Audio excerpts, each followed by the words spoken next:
Pessoal, tudo bem? Meu nome é Túlio. No vídeo de hoje a gente vai conversar um pouquinho sobre o IRDM, o fundo aqui de recebíveis imobiliários, um fundo bem famoso na bolsa. Ele trouxe aqui algumas informações no seu relatório gerencial. Ele vai mudar um pouquinho a política de dividendos. Eu vou explicar qual que vai ser esse impacto, se os dividendos irão cair ou não. E o fundo trouxe aqui várias atualizações e informações interessantes. Então me acompanhem, tem bastante coisa no vídeo de hoje. Bom, iniciando aqui o comentário mensal, a gestão trata sobre o IPCA. Então, o IPCA registrou uma alta de mais 0,23% em maio, indicando uma desaceleração da inflação. Na janela de 12 meses, o índice está dentro da meta, considerando a tolerância do Banco Central de 1,5 para mais ou para menos. Foi o menor valor divulgado no ano de 23 e devemos observar o impacto nos resultados de correção monetária nos meses subsequentes. Lembrando, pessoal, que em regra está numa média é D mais 2, ou seja, esse IPCA de maio vai se refletir daqui a 2 meses. Como os últimos IPCAs, esses últimos dividendos, eles foram maiores, então o dividendo foi um pouco mais gordinho. Daqui a 2 meses, a tendência com essa correção menor é de diminuição dos dividendos. Por que eu falo tendência? Porque depende, às vezes o fundo consegue fazer um giro nos seus CRIs e destravar ali alguma inflação acruada, consegue fazer algum trade, isso melhora um pouquinho o dividendo. Mas a gestão aqui já está sinalizando que a gente pode ter uma queda no dividendo, ok? Vale lembrar que o IPCA apresenta uma sazonalidade histórica, onde no meio de cada ano é comum o índice apresentar números mais baixos, inclusive com valores negativos. Negativos em cima, a deflação não é tão comum, né, pessoal? Mas, enfim, existe. O cenário de aversão a riscos tem melhorado no curto prazo, mas as novas alocações continuam buscando riscos mais pulverizados e empreendimentos entregues com o intuito de trazer retornos resilientes, mesmo em um cenário de taxa de juros elevados. O fundo continua com caixa saudável, 216 milhões e meio, e tem efetuado alocações à medida que surgem oportunidades, principalmente em CRIs com perfil mais conservador. É um caixa robusto, né, pessoal? A gestão já vem comentando há um tempo que ela optou por manter esse caixa mais fortificado nos últimos meses. Talvez aí algumas boas oportunidades tenham passado, mas a gestão, como ela já tem aqui uma carteira com um certo risco, em razão de alguns fundos imobiliários que estão dentro aqui do IRDM, acredito que a gestão está um pouco mais conservadora nesses últimos meses, justamente para melhorar o risco-retorno, como eles mesmos disseram para a gente. Bom, a carteira do fundo está aqui. Não tem muito o que comentar quanto aos CRIs. Quem quiser saber mais, eu já fiz outros vídeos falando sobre eles. Vou me ater hoje aqui aos fundos imobiliários e mais algumas mudanças de política que o fundo trouxe abaixo. Bom, passando aqui pela parte dos fundos imobiliários que o IRDM tem em carteira, rapidamente aqui o que eu posso falar para vocês. A gente sabe que o fundo tem DEVA, aqui ele tem HCTR, TORD, Serra Verde e Versalhes. São os fundos ali, todos eles têm muitos problemas, tem vídeo da maioria deles aqui no canal se vocês quiserem se aprofundar. A questão é, esses fundos aqui a gente consegue ver o preço médio deles. Então, por exemplo, DEVA, 101,34, a gente tem HCTR, 119,23 e por aí vai, TORD, 10,47.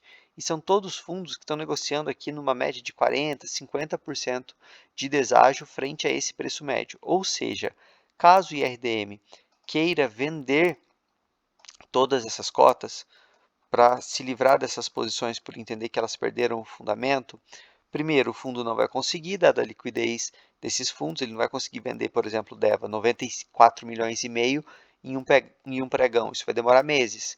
E se o fundo ficar vendendo, a cotação não vai recuperar. Então, esse é o primeiro problema. Segundo problema, vamos supor que a gestão opte por fazer isso e venda, vai vendendo, sempre no prejuízo. Esse prejuízo vai ter que ser abatido do lucro. Não tem aqui uma mágica na matemática. Então, o fundo ele precisa, de alguma forma, compensar isso. E isso é a nova política que a gente vai comentar daqui a pouco. Só mais um destaque que eu quero trazer aqui para vocês. Serra Verde, que também é um fundo que está nesse imbróglio de DEVA, HCTR, enfim, tudo isso, ele teve uma remarcação do seu VP. Então, aqui a gente está vendo um custo médio de 8,19 e o VP desse fundo era mais ou menos nessa faixa. Entretanto, com a confusão que teve ali entre a família Cagliari, acho que era esse o nome da família, e o fundo teve uma remarcação do VP para centavos. E aqui o IRDM ainda não está apurando esse prejuízo. Tudo bem que é um prejuízo contábil, mas hoje o VP do Serra Verde está lá na faixa dos centavos. Então, esses 16 milhões, em tese, são poucos mil-reais, entendeu? Então, aqui o fundo vai ter que trabalhar todas essas questões no médio prazo. É uma situação confortável? Não é, mas também não é uma situação desesperadora.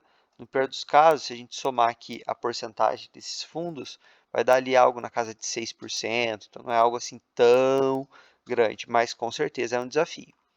Pessoal, se estiver gostando aqui do conteúdo, deixa o like, se inscreve, lembrando, o grupo do Telegram está sempre na descrição do vídeo, o grupo está com quase 350 pessoas, está bem legal. Taxa média aqui então da carteira IPCA mais 8,55, CDI mais 5,31 e o fundo tem 21% de fundos imobiliários, que é essa fatia que eu acabei de comentar com vocês, que está sofrendo.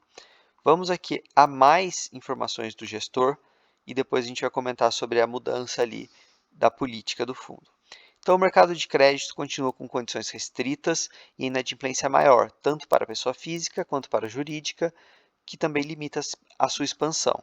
Espera-se que as condições macroeconômicas, espera-se que quando as condições macroeconômicas permitirem, o Banco Central reduza a taxa básica de juros, o que poderá levar a uma diminuição mais consistente das taxas de juros no segmento de recursos livres. E isso pode beneficiar o mercado de crédito de 23 e principalmente 24.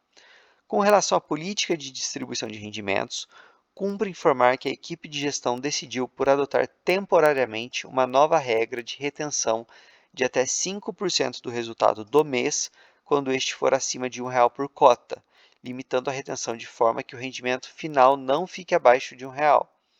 A intenção é construir uma reserva de capital em meses de rendimentos bons, que potencialmente incluem ganhos não recorrentes para compensar a queda de rendimentos caso seja necessário reconhecer uma perda em algum ativo investido pelo fundo. Importante saber que essa reserva não poderá ultrapassar 2% do patrimônio líquido do fundo. Pessoal, está bem claro aqui, às vezes algum investidor iniciante não vai conseguir ler isso, mas qual que é a intenção? Compensar a queda de rendimentos caso seja necessário reconhecer uma perda em algum ativo investido pelo fundo. Quais são esses ativos? A gente acabou de olhar. Toda essa galerinha aqui. DEVA, HCTR, Tord, Serra Verde, Versalhes.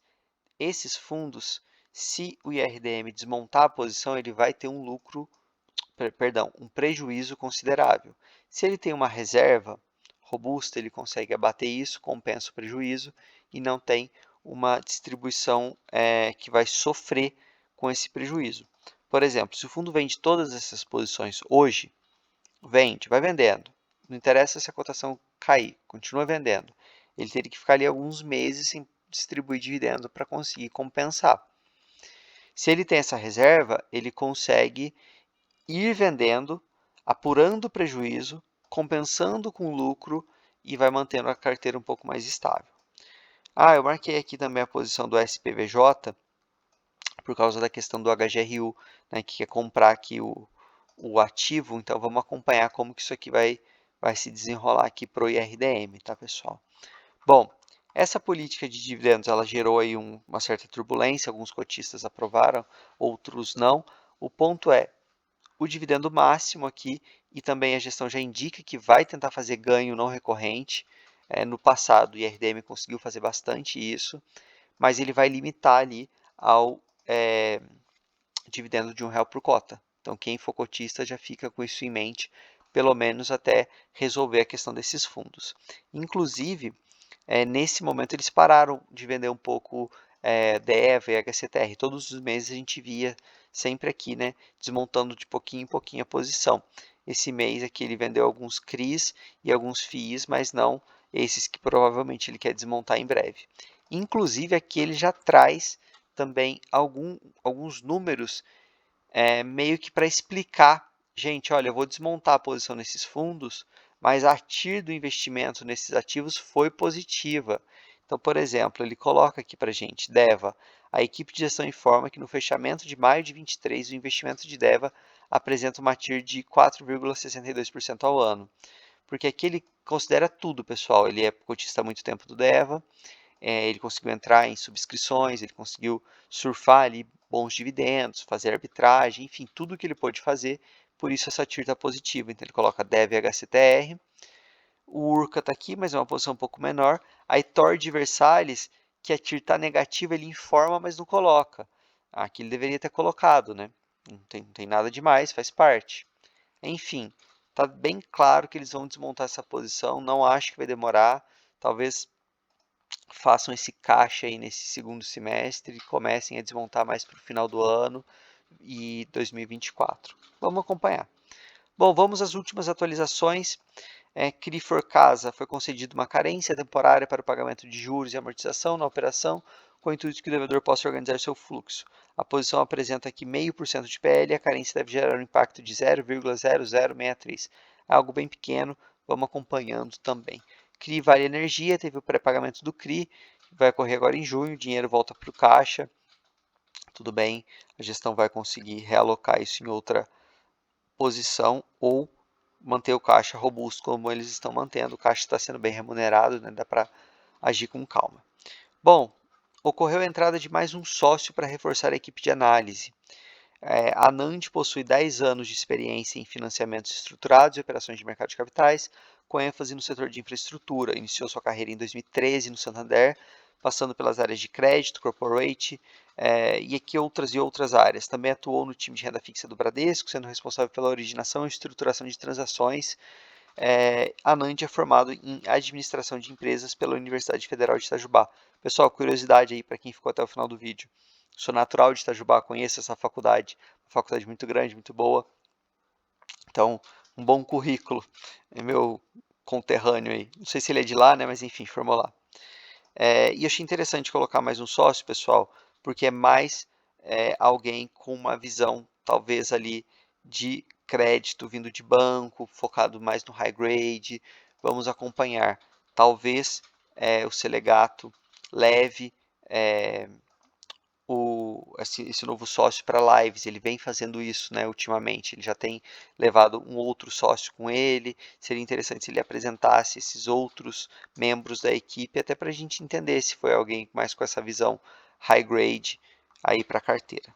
Pessoal, no mais é isso. Espero que tenham gostado do vídeo. Deixem um like, se inscrevam. Valeu!